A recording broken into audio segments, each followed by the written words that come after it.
Ainda sobre segurança, em encontro com empresários na última segunda-feira, o ministro da Justiça, Ricardo Lewandowski, afirmou que a criação das audiências de custódia foi um avanço, pois antes delas, e aqui eu vou abrir aspas, muita gente não precisava ser presa, que não precisava ser presa, estava sendo detida.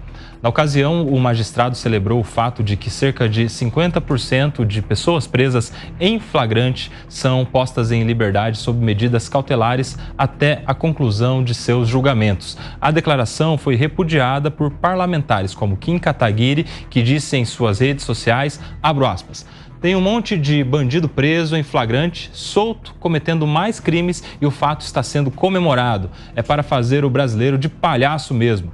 Fecha aspas para o Kim Kataguiri. Como é que você vê a coisa da audiência de custódia, Wilson Pedroso? Mais uma porta de saída para os bandidos. É mais um caminho, porque ele comemora algo que ele não tem porcentagem. Ele não mostrou para mim quantos por cento dessas pessoas que saíram nas audiências de custódia realmente não deveriam estar lá. E quantas foram liberadas e deveriam estar presas. Quantos homicídios e quantos assaltos e roubos a gente não presencia, e muitas vezes na audiência de custódia o policial está lavrando ainda as coisas e o bandido já está saindo pela porta da frente. Quantos bandidos deveriam estar presos e por causa da audiência de custódia estão na rua? É isso que eu quero saber. Não tem o que se comemorar, porque é mais um expediente que muitas vezes a bandidagem utiliza sabendo. Vai lá e rouba, não, mas na audiência de custódia a gente é pequeno furto e tal, não viram e tal, a gente vai sair pela porta da frente. Então é isso, nós estamos querendo combater as drogas e liberando os bandidos na audiência de custódia. Fala, Fábio. A audiência de custódia é um instrumento, já deixando claro que nós devemos esclarecer que se não discute mérito de situação, se é culpado, se é inocente, né? Se faz análise da legalidade da prisão. Aqui em programas anteriores, inclusive, se discutia aí a questão dos termos circunstanciados pela Polícia Militar, pela Polícia Civil, essa situação. Agora fica também a questão, quem está errando? É a polícia ou o judiciário? Se o judiciário, que é um poder que nós confiamos no poder judiciário, também confiamos nas polícias. Mas se o judiciário está soltando, é porque algo de errado existiu. Um juiz, ele está ali, tem um promotor de justiça, então existe dentro dessa seara uma análise jurídica da situação. Não é simplesmente isso, existe o advogado, o defensor público que está fazendo o papel dele ali. Então, a audiência de custódia, sim, também nós temos que verificar essa situação da ilegalidade da prisão. Alguém que está o Estado está cometendo um ato ilegal e está sendo feita análise dessa regularidade pelo Poder Judiciário. Não é simplesmente que isso seria algo contra o Estado, a organização do Estado, contra a polícia Militar, a Polícia Civil que efetua a prisão. Está se analisando o devido processo legal. Se existiu isso, se não existiu. Né? A gente, a todo instante, está vendo aí abusos também por parte da Polícia Militar, da Polícia Civil, que devem ser coibidos. Né? E quando está certo, o juiz vai verificar e vai manter a prisão ali normalmente. Fala, Jesus. Concordo com o Fábio, uma garantia ao cidadão. Esse clamor popular que todo mundo tem que ser preso e ser mantido preso, isso gera uma distorção muito grande. Não estou defendendo o interesse de bandido aqui, longe disso. A gente tem que levar em consideração que alguns crimes cuja pena não ultrapassa em 4 anos, essas pessoas jamais vão ficar presas com uma condenação final. Como é que elas conseguiriam ficar presas por uma prisão em flagrante?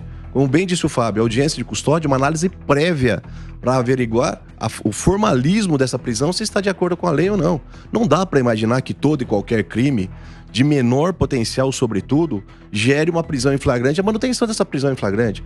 A audiência de custódia é, sim, um instrumento democrático e, sobretudo, de proteção a direitos básicos de um cidadão. Gisoldo, se me permite, inclusive, nós temos uma das maiores populações carcerárias do mundo. Isso não significa que a audiência de custódia está soltando tanto e sendo eficaz. O que nós devemos analisar, assim, a audiência de custódia está garantindo o direito do cidadão? Então ela está. Ela está garantindo o direito do cidadão e verificando. Não significa que ele não vai ser condenado ao final, né? Isso não significa nada, é só uma análise formal da circunstância a qual ocorreu a prisão. E deixa eu só acrescentar uma coisa, né? Porque existe audiência de custódia que a gente está falando que todo preso, sai livre. Longe disso. Eu já participei de algumas audiências de custódia em que o juiz, pela gravidade do crime, pelas circunstâncias, manteve o réu preso, mantendo o preso por conta dessa prisão em flagrante. Portanto, esse lema ou essa ideia de que audiência de custódia é para colocar o cara solto não é verdade. Analisa-se os aspectos pertinentes quanto ao crime cometido, as circunstâncias, a repercussão social e, se possível for, aquele preso em flagrante será colocado em liberdade. Do contrário, ele se mantém preso. E você nunca viu ninguém saindo na audiência de custódia que deveria ter sido mantido preso? A minha opinião, a minha opinião pessoal não quer dizer que a legislação está certa ou está errada. O juiz, na sua experiência. Sim, claro. Eu gostaria de várias pessoas, por exemplo, vou por uma opinião. Lembrando que o Ministério Público está lá para verificar essa situação. E se ele foi solto irregularmente, o Ministério Público tem os instrumentos jurídicos para coibir essa. Então, o que é pior, Wilson? O cara fica preso nessa prisão em flagrante e ao final ele é absolvido. É pior isso ou pior do que uma pessoa que poderia ser condenada ao final responder o processo de liberdade? É pior ele ficar preso. É para isso que existe a audiência de custódia. Mas foi isso que eu perguntei. Eu quero saber, você estava indo numa linha que você participou de audiências de custódia onde a pessoa acabou sendo... Bom, os meus clientes estão sempre certos, né? Começa disso. Não, mas a sua experiência, eu quero saber, porque o Lewandowski está comemorando algo como se as pessoas tivessem, libertou, porque ia ficar preso e não deveria estar preso. Mas quantas pessoas... Então, mas é o que eu acredito só que ele não foi isso não. Olha, eu acho que nós estamos aqui para trazer o comentário mais lúcido possível, não para simplesmente repetir bravatas que muitos políticos falam para você e acabam te impressionando, mas não são a verdade. Primeiro, eu procuro olhar para os países que dão mais certo e menos certo para ver como eles fazem. Os países que não têm audiência de custódia: China, Arábia Saudita, Venezuela, Honduras, Nicarágua, Cuba. Países que têm Estados Unidos, França, Reino Unido, Alemanha, Japão, Suíça, Suécia e um monte de outros. Argentina e um monte de outros. Eu prefiro seguir o modelo dos países que estão dando certo, para começar. E, sobre dados, de cada 10 pessoas presas, menos de 13 no estado de São Paulo são soltas após a audiência de custódia. E, logicamente, que muitas das vezes, com razão, podem acontecer erros? Claro que podem. Se acontecem com certeza, Sim. Não sabemos ainda. Mas, outro dado muito importante... Nós temos 330 mil ordens judiciais de prisão não cumpridas neste país. 60.552 com dados oficiais de hoje, só no estado de São Paulo. Todo dia se atualiza, né, Diogo? Todo dia atualiza, porque eu sei que esse dado é importante. É para acabar com essa falácia que inventam para você que a polícia prende e a justiça solta. Domingo a domingo. Não é simplesmente assim, a coisa é muito mais complexa. É o verdadeiro Wilsonpédia. Não, é que todo domingo o Diogo nos atualiza quais são os números aqui a respeito dos mandados de prisão em aberto no Brasil e em São Paulo. E agora, infelizmente estão crescendo. Pois é, mas sabe uma coisa? Se fizesse uma fila aqui, todo mundo que tem ordem de mandado de prisão, vamos juntar aqui na Avenida Paulista, na frente do MASP, 300 e poucas mil pessoas, faz uma fila aqui, daí todo mundo concorda e vem. Não tem onde colocar. Por isso que os governadores do estado, eu não estou nominando esse ou aquele, os governadores acabam relaxando nas prisões, que eles sabem que eles vão ter que construir mais presídios, não querem fazer isso, então não cumprem. Agora, Jess, a coisa da audiência de custódia colou no gosto do conservador, principalmente. As pessoas acham que isso é um símbolo de impunidade, até porque o cara é preso em flagrante, às vezes roubando, furtando, e no dia seguinte já está em casa, é solto, vai para a sua residência. Como é que você vê essa indignação das pessoas em relação à soltura de presos? Jess Peixoto, você concorda com os colegas? Você acha que a gente deveria ter uma régua mais rígida para quem está sendo preso em flagrante por um crime? Eu acho que sim, eu acho que a gente tem uma sensação de impunidade muito preocupante no Brasil. E aí as pessoas têm uma descrença das instituições, da justiça. Por mais que eu entendo o ponto jurídico em relação a serem crimes, por assim dizer, banais, não são crimes que vão dar 17 anos de cadeia, não é isso. Mas a grande questão é a sensação que isso gera, no meliante, a sensação que isso gera na população. A sensação que isso gera, às vezes, no cara que está cometendo crime, é que ele pode fazer de novo, que não vai dar problema. E eu sei que não é, mas eu sei que não é. Mas a diferença é, o momento que a gente vive, o crescimento dos furtos, o crescimento da impunidade no Brasil, o crescimento da criminalidade no Brasil, ele exige, sim, medidas que podem ser consideradas mais drásticas, para a gente dar uma resposta para a população, também em relação à confiabilidade das instituições. E eu concordo com vocês, eu não acho que a audiência de custódia seja ponto central ou fundamental de nada. Eu não acho que o problema do Brasil é a audiência de custódia. Eu acho que o problema do Brasil é o cara que é condenado, tipo Marcelo Odebrecht, aí chega lá e tem uma sentença muitas vezes anulada, que tem muitas vezes um problema em relação a si, que é um problema grave. Eu não acho que o problema é o jovem preso no Brasil. Não, eu acho que são as figuras poderosas, que no Brasil, o Brasil é um país de impunidade em todos os setores. E quando a gente olha para essa impunidade, a população fica cada vez mais revoltada, porque ela vê essa legislação, muitas vezes, parecer que ela está ajudando o cara que não deveria. Então, quando a pessoa sabe que ela é assaltada e ela vê que aquele crime é um réu primário, é uma pessoa... Houve algum erro da polícia ou coisas desse tipo, a gente viu no caso do Porsche, do jovem lá que foi... O playboy que matou alguém. Isso. Ele saiu solto. Fernando ele saiu Sastre. solto. Por erro da polícia, ele saiu solto. E depois foi mais de 2, 3 semanas para ele ser preso, porque ele estava conversando com uma testemunha. Porque estavam alegando que... os advogados muito bons dele estavam alegando que, de fato, ele não oferecia um risco, enquanto ele oferecia. Então, existe um grande problema no Brasil, que é as pessoas... Você está assistindo TV, você está escutando rádio. Você vê lá que o cara que atropelou e tirou uma vida, tá solto. Hoje não mais, mas que ele estava solto. Isso gera uma desconfiança nas instituições que a gente precisa combater. Agora, essa é desconfiança nas instituições tem que ser combatida com verdade. E não dizer, as pessoas estão descrentes, então apoiar a audiência de custódia vai deixá-las mais satisfeitas. Eu não estou aqui para enganar ninguém. Já falei das ordens de prisão não cumpridas. E é importante a gente lembrar, olha, eu sou daqueles que defendem impunidade zero. Eu quero todos os criminosos na cadeia, sem exceção. Mas eu quero a verdade. E nós sabemos muito bem que 92% dos crimes violentos não se sabe o nome do autor. Se você não sabe o nome do autor, é porque não tem inquérito, não tem processo, não tem condenação, não tem prisão e não tem nada. Se a gente não estruturar as nossas polícias para que possam descobrir o nome desses bandidos e levá-los à prisão, e termos prisão para todos os bandidos, nós vamos ficar aqui enganando o povo e não é o meu papel. Pediu Fábio. Está se vendendo uma ideia que esse percentual, né, a qual foi colocado, é um percentual errôneo, que existe um abuso, mas também deveria ter sido feita a análise de quanto houve de erro nessas prisões.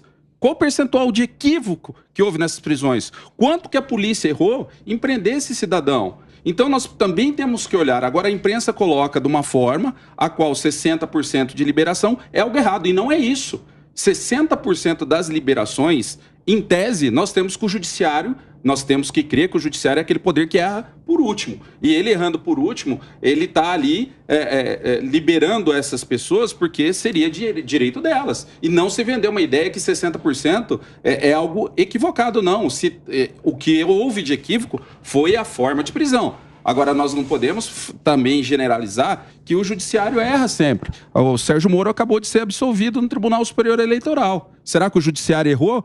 Errou com o Marcelo e acertou com o Sérgio? Então, nós temos que analisar todas essas questões. Agora, uma questão aí envolvendo a soltura, né? Em uma porcentagem tão grande, um índice tão grande de pessoas que são presas e são soltas na audiência de custódia.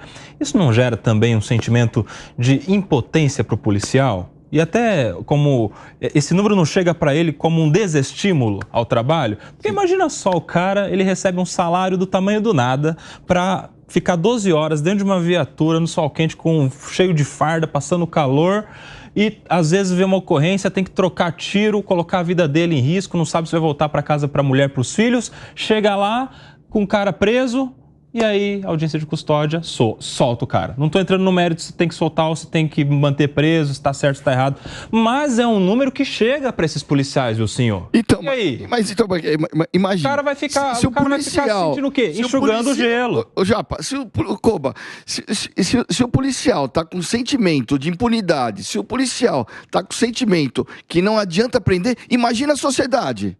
Imagina a sociedade. A gente cobra. Aí você fala assim: não, que o pessoal de direita nada. É a sociedade. Pergunta pro de direita, pro de centro, pro de esquerda. O que eles acham de bandido entrando por uma porta, policial com o bandido numa porta, enquanto ele tá fazendo o termo, o bandido já tá indo embora para casa. Pô, não é. Se a própria polícia tá com sentimento de impunidade, deixa muitas vezes. Eu já presenciei o policial passando na frente de nego fumando, não pode falar, né? De pessoas fumando maconha ou usando drogas, porque sabe que vai prender e o cara vai sair pela porta da frente, que não adianta mais prender. E se o policial tá com sentimento, a sociedade também. Se me permite, o Aurí Lopes, ele tem uma fala bem contundente, punir é democrático. Punir é democrático, só que da forma correta. Então, nós temos que analisar essa situação. Faz parte da democracia. Então, punir, nós temos que aceitar a punição. Não é dizer, olha, o policial, a gente sabe, o policial... Nós temos excelentes policiais, toda vez que precisamos da polícia, a hora que do nosso desespero é da polícia que nós contamos, né? Então, nosso respeito à polícia. Mas nós sabemos que punir também, por ser democrático, deve respeitar as regras do Estado Democrático de Direito. Então é isso que a audiência de custódia deve se verificar na questão da legalidade. Aurí Lopes é o Aurí Lopes Júnior, um dos maiores criminalistas do Brasil. Vai lá. E o grande problema também não é o judiciário. O judiciário cumpre o que o legislador diz. A audiência de custódia foi criada pelo legislador, os benefícios que os criminosos eventualmente tenham são criados pelo legislador. O judiciário é apenas um estertor disso, ele veio corrigir aquilo que o legislador coloca. E eu, como filho de policial, meu pai foi delegado de polícia, ele sempre dizia isso: o judiciário nos atrapalha, né? Essa era a visão dele. Mas não é exatamente o judiciário que atrapalha a polícia ou a polícia que complica o judiciário. É a legislação nossa, se é permissível ou não, é o legislador que assim estabeleceu. Fala, Diogo.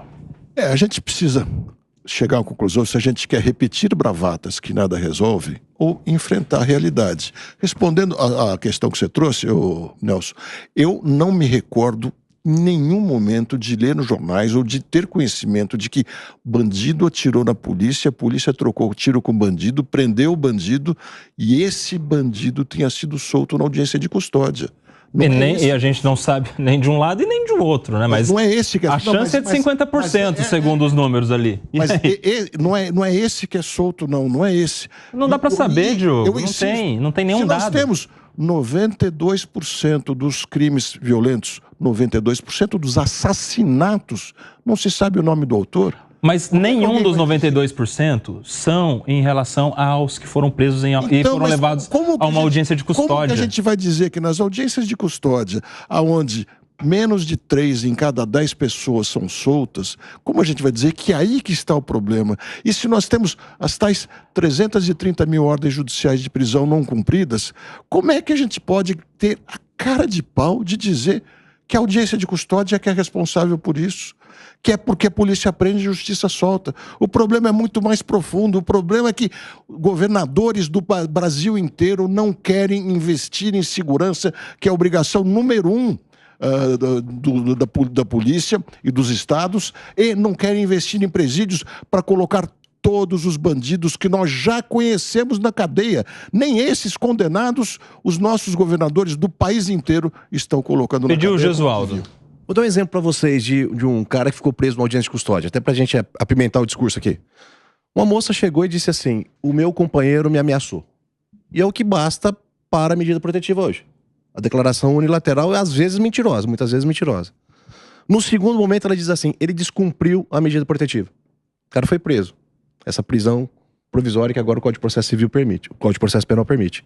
Na audiência de custódia o juiz disse assim: o senhor oferece risco, mantenha-se preso. É motivo para uma prisão? E aí?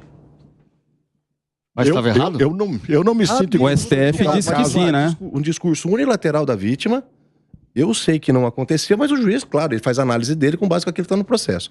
No primeiro momento ela diz, ele me ameaçou. A ameaça não existia, mas no segundo momento ela diz, ele descumpriu a medida protetiva porque passou na frente da minha casa. Na audiência de custódia, o juiz manteve preso. É motivo para uma prisão, é isso? Não, eu tô até pegando aqui. É um exemplo assim aleatório, tá? Claro, claro. E eu acho que o exemplo, eu não vou nem responder, eu vou contrapor outros exemplos, porque eu acho que não é motivo se foi uma acusação infundada e se isso já está sendo averigado. Mas agora vamos avaliar outro. O senador Sérgio Moro, até mencionado aqui, que segue senador, ele tá com um projeto agora para mudar as audiências de custódia. E nesse projeto, que é o que eu tô em mãos, ele coloca alguns casos de pessoas que foram presas em flagrante. As audiências do Moro não deram muito certo aí, né? Por tudo que aconteceu, né? Os de lei estão dando e ele segue senador e isso aqui vai ser votado. Mas agora é o seguinte, ele segue aqui com alguns casos de exemplo de crimes graves em flagrante, mas que as pessoas foram liberadas após a audiência de custódia. Por exemplo, preso em flagrante por estupro de criança de 11 anos é solto em audiência de custódia. Notícia da Band. Outro caso. Preso em flagrante portando fuzil AR-15 em circunstâncias que indicam pertinência à organização criminosa é solto após a audiência de custódia. Outro caso. Preso em flagrante por tráfico de drogas e que causou grave acidente após fugir com seu veículo é solto após a audiência de custódia. Seguem pelo menos mais 6 exemplos. Você pode abrir aí e pesquisar esse projeto. A culpa é do judiciário, então. Gente, eu posso A culpa terminar? É do judiciário. Deixa eu só terminar aqui essa questão. A gente está definindo se é um problema ou não. O que a gente tem que reavaliar, e eu acho que esse projeto de lei do senador Sérgio Moro faz isso, não é acabar com a audiência de custódia, é melhorar o processo da audiência de custódia para não deixar que casos como esse se repitam. É inviável a gente ter uma sociedade onde uma pessoa que estuprou uma criança de 11 anos, ela sai numa audiência de custódia. Este é o ponto. Mas isso não é a regra e não é o que se espera que ocorra. Agora, se ocorreu, nós precisamos analisar o caso em concreto do que ocorreu para que tá uma notícia aí. Pode ter houver uma distorção. Agora, sim, ninguém é contra se melhorar o sistema, desde que o projeto Sérgio Moro seja um bom projeto, tá? Que não se permita, inclusive, aos juízes fazer o seu código de processo penal e fazer na audiência o que se bem quer, aquilo, o que em detrimento à lei, que foi o que aconteceu na Operação Lava Jato. Então, nós queremos... A audiência de custódia do Sérgio Moro ia ser 90% de pessoas presas, não é? Com certeza, ele seguiria o seu próprio código de processo penal, né? Tem esse detalhe. Agora, esses exemplos... O que eu acho... Os exemplos trazidos pela Jazz aqui, eu não posso ir a fundo, porque eu não conheço o caso para dizer exatamente. Mas, se é fato que pessoas que cometeram crimes dessa violência foram soltas, quem o soltou, mandou soltar, que tem que ser preso. Porque foi contra a lei. A lei não manda soltar o estuprador, não manda soltar pessoas que cometam crimes com certeza. Não é isso que ela manda soltar, não. Então, não tem que mudar a lei, porque a lei não foi seguida. Senão ficaria ridícula a coisa. Nós temos que enfrentar a realidade. As pessoas, bandidos, têm que ser presos.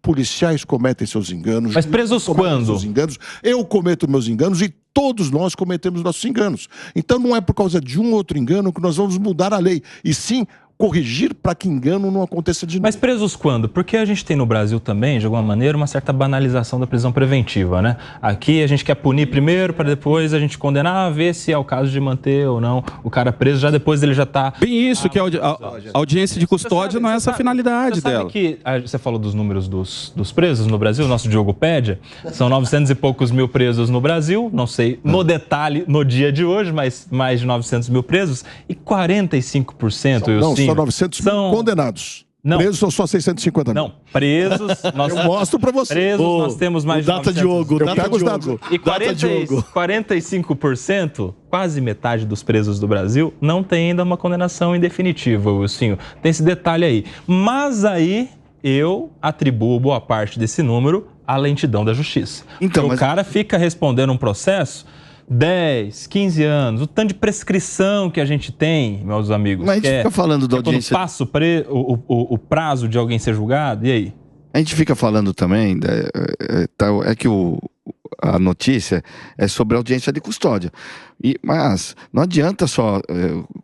Concordo que o Sérgio Moro quer melhorar a audiência de custódia, mas nós precisamos melhorar o sistema judiciário como um todo, porque muitas das... impunidades que a gente assiste no nosso dia a dia, muitas das impunidades, o sentimento de impunidade que a sociedade carrega é por conta, muitas vezes, da morosidade da justiça, onde o bandido, muitas vezes, sabe mais sobre o Código Penal do que o próprio advogado, e usa isso a seu favor, cometendo crimes. Ninguém sabe mais que o Código Penal do que o advogado, o senhor, por favor. O bandido sabe, eu te garanto, tem bandido que sabe, e usa isso a seu favor,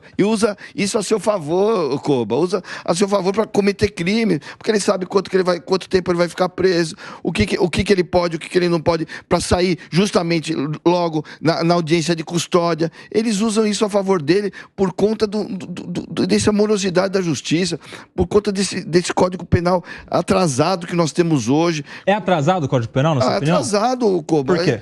Porque os crimes cometidos anteriormente são muito diferentes dos crimes cometidos hoje, que inclusive com a tecnologia, que muitas vezes não prevê isso no Código Penal, sabe? Então, é isso. São os mesmos crimes, só mudou o instrumento de prática, mas os crimes são os mesmos. Exatamente. Não é o Código Penal, de novo, 92% dos crimes a gente não sabe o nome do autor, então não adianta você mudar a lei se não corrigir isso. E são 665.448 pessoas presas hoje no Brasil.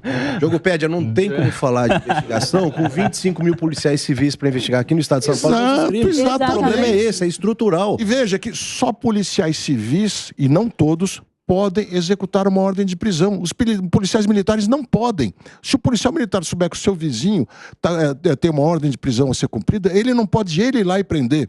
Muitos já foram punidos por isso. Na verdade, até pode, Diogo. Na verdade, até pode. Até o cidadão, na verdade, pode. Ele não pode entrar na casa dele e prender, não. Não, entrar não pode. Não, tem que estar com o mandado na mão.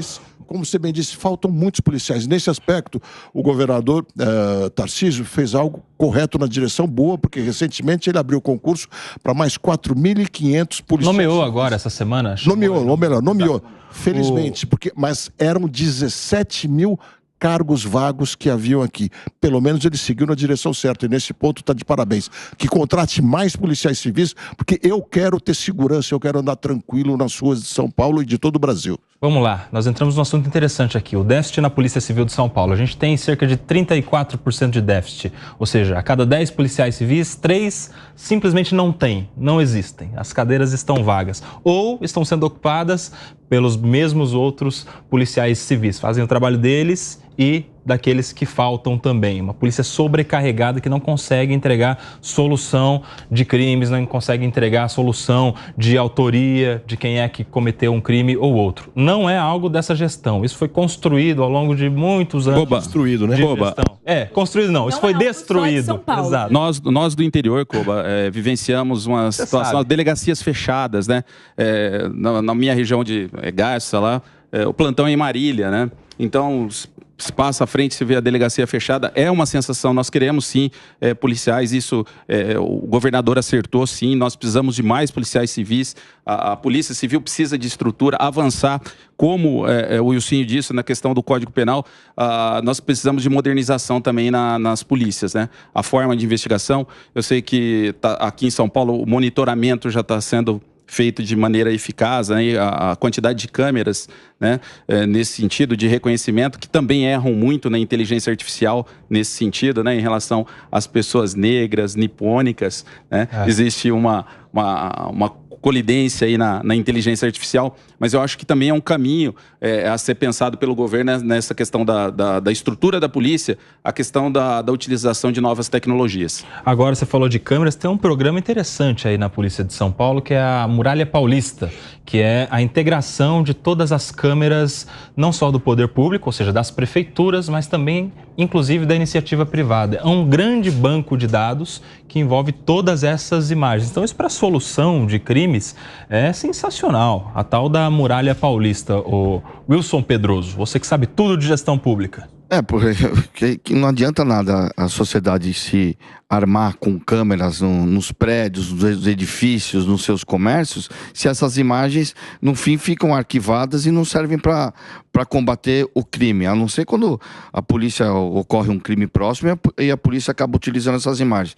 Essas imagens agora estão sendo coletadas, ou estão sendo pedido autorização para esses condomínios, para essas residências, para a polícia justamente utilizar para identificar bandidos soltos ou criminosos pedidos pela justiça, para que de forma inteligente, com inteligência, a polícia possa atuar. Inclusive, existe também um convênio sendo feito com a prefeitura aqui de São Paulo para que essas imagens sejam trocadas entre eles e a GCM aqui do município.